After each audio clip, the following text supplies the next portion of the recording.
नहीं, एक सेकंड रुकिए, मैं आपका तो टाइम दोबारा शुरू करता हूं।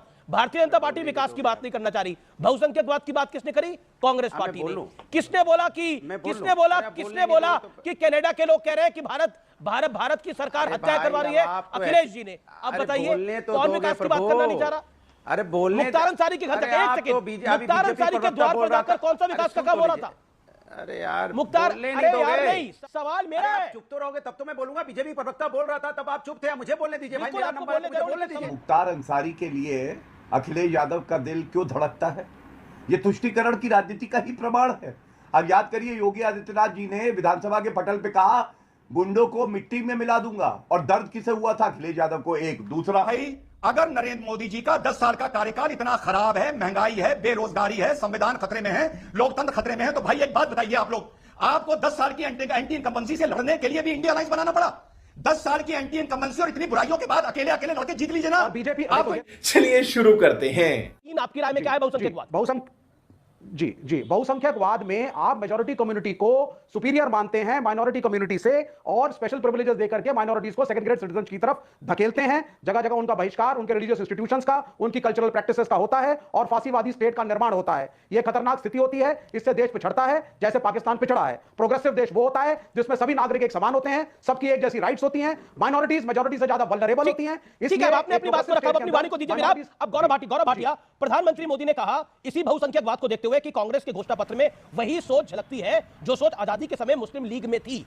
सवाल यह उठता है कि आपको प्रधानमंत्री को कांग्रेस से मुस्लिम लीग की याद क्यों आ रही है? गौरव भाटिया। देखिए अमीर जी, सबसे पहले तो ये जो है पूरा देश अचंभित रह गया ये देखकर कि कांग्रेस पार्टी, जो कि भारत की सबसे पुरानी पार्टी है, वो मुस्लिम लीग का एजेंडा आगे बढ़ा रही है।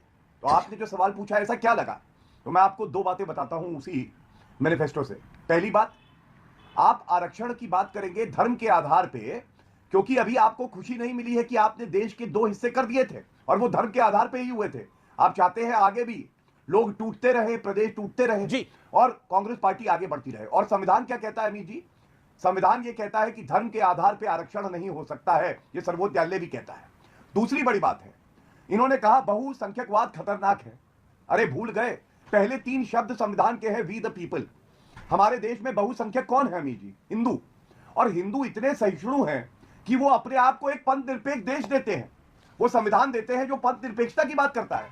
मतलब बहुसंख्यक अब खतरनाक हो गए जी। गौरव भाटिया जी, खतरनाक नहीं है जी, खतरनाक नहीं है। कितनी अशोभनीय बात इन लोगों ने करी है, कांग्रेस पार्टी पे थूथू हो रही है जी। मैं डॉक्टर अनुराग भदौरिया का रुख करता हूं। डॉक्टर अनुराग भदौरिया, कांग्रेस तो बहुसंख्यकवाद के खिलाफ है, मैं जानना चाह रहा हूं समाजवादी पार्टी का तुष्टीकरण के साथ है? पाकिस्तान में अगर आतंकी माने जा रहे हैं तो अपनी सरकार पर सवाल खड़ा करना क्या जायज है? देखिए, भारतीय जनता पार्टी के साथ समस्या ये हो गई है कि वो विकास के मुद्दों पर चुनाव नहीं लड़ना चाहती।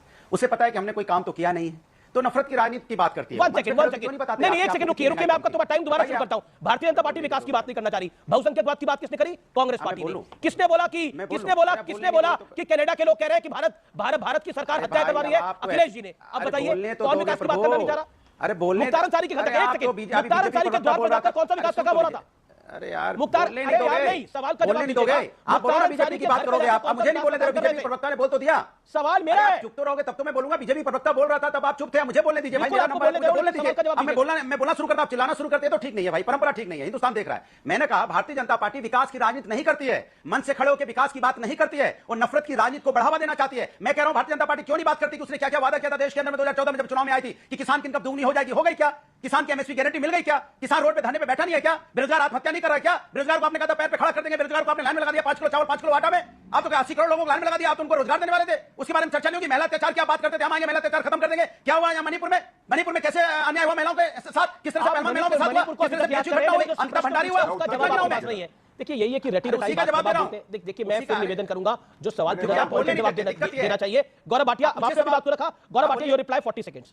कहां बात रखने देते तो मैं पोल खोलना शुरू करता हूं बीजेपी की। आपके पेट में दर्द होना शुरू हो जाता है, आप चिल्लाना शुरू कर देते हैं।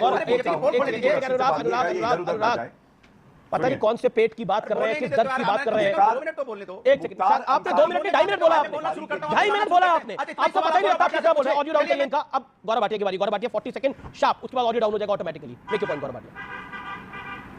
ये जो तस्वीरें आप दिखा रहे हैं, मुख्तार अंसारी के लिए अखिलेश यादव का दिल क्यों धड़कता है? ये तुष्टीकरण की राजनीति का ही प्रमाण है।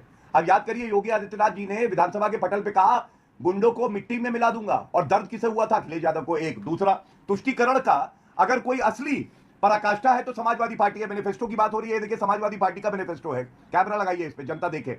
और अंदर क्या कहते हैं अमीर जी? जी, ये कहते हैं मुसलमानों को आरक्षण देने के लिए सच्चर कमेटी लागू करेंगे, जब सरकार में थी तब करी नहीं। और जो दहशतगर्दी करते हैं, जो आतंकवाद के मुकदमे कायम थे, उनके मुकदमे वापस ले लेंगे। ठीक है, जवाब बताइए एक बात अमीर जी। जी, जो आतंकवादी हैं उनकी जगह जेल की सलाखों के पीछे है। किसी भी आतंकवादी की जेल की सलाखों में जगह है या फिर 2.5 गज जमीन के लिए? Gaurav Bhati hold on, I come back to Gaurav ji. Rizwan Ahmad,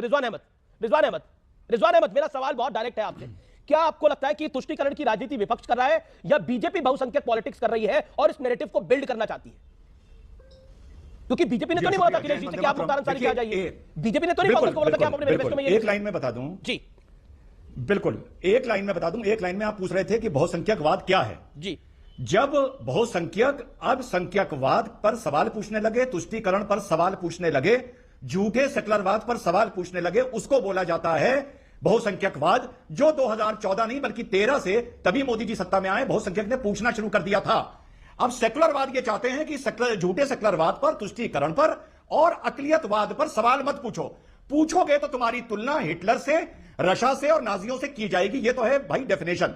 दूसरी बात मैनिफेस्टो से आई है।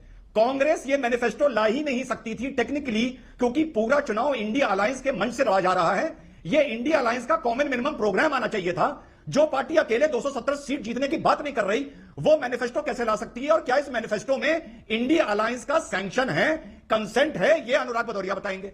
अब इसके बाद अपनी बात खत्म करूंगा। पॉलिटिकल डिबेट है, पॉलिटिकल वक्ता बैठे हैं। जो भी ये इनका मैनिफेस्टो है कि साहब इकोनॉमिक एम्पावरमेंट होगा माइनॉरिटी का, क्या यहां पर मेजॉरिटी लिखा है?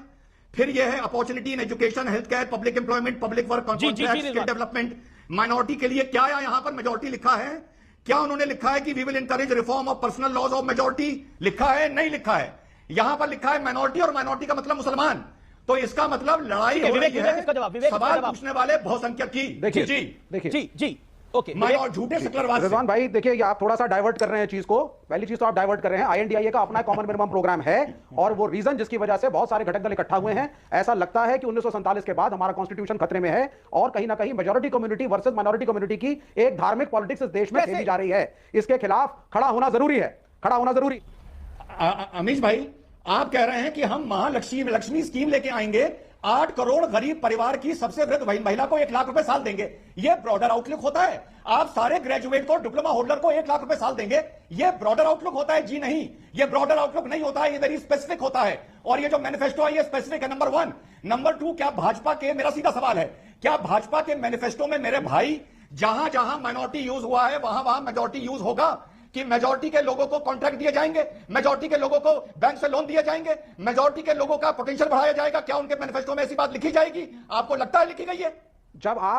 जब प्राइम मिनिस्टर खड़े होकर के पे मंच को माइनॉरिटीज को क्वेश्चन करना शुरू कर देते हैं, जो कि इस प्रोग्राम के शुरू में ही दिखाया गया, और मैनिफेस्टोस को क्वेश्चन करना शुरू कर देते हैं जो माइनॉरिटीज की बात उठाते हैं, तो vision of the prime minister, honourable prime minister, और विजन ऑफ द गवर्नमेंट और विजन ऑफ बीजेपी क्लियर हो जाता है। दूसरी बात, जब आप चुनाव में उतरते हैं तो भाजपा का और सरकार का 10 साल का कार्यकाल, उनकी नीतियां और जिस तरीके से चीजें मैनेज हुई हैं इस मुल्क में, वो बड़ी सामने है कि एजेंडा क्या है। It may or may not be written in the manifesto, but everybody knows कि संघ का एजेंडा क्या है।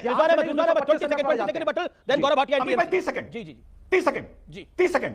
अमीश भाई, अगर नरेंद्र मोदी जी का 10 साल का कार्यकाल इतना खराब है, महंगाई है, बेरोजगारी है, संविधान खतरे में है, लोकतंत्र खतरे में है, तो भाई एक बात बताइए आप लोग, आपको 10 साल की एंटी इनकम्बेंसी से लड़ने के लिए भी इंडिया अलायंस बनाना पड़ा? 10 साल की एंटी इनकम्बेंसी और इतनी बुराइयों के बाद अकेले लड़के जीत लीजिए ना। बीजेपी आपको इंडिया अलायंस बनाने की जरूरत बीजेपी को नीतीश कुमार क्यों चाहिए? बीजेपी को अजीत पवार क्यों चाहिए? बीजेपी को नीतीश कुमार क्यों चाहिए? बीजेपी को अखिलेश यादव, अगर वो तो हमारे चाहिए क्योंकि 300 सीट से 350 पहुंचना है, 300 सीट से 350 पहुंचना है। आप इसलिए लड़ रहे हैं कि हमारा भी 400 का टारगेट है, तो ये थोड़ी सिलेक्टिव हो सकते हैं। आप 350 सीट के लिए लड़ रहे हैं क्या? आप 350 सीट के लिए लड़ रहे हैं क्या? इनका 400 हम आईएनडीआईए 400 लाएगा साहब, हम भी 400 लाएंगे। अब ये नहीं है ना, अब देखिए पॉलिटिक्स है। अगर बीजेपी को ये राइट है, एनडीए को ये राइट है कि वो अपने लीडर्स को, बिल्कुल सबको राइट है, सबको पॉलिटिकल राइट है, लेकिन देखिए रॉन्ग करके राइट नहीं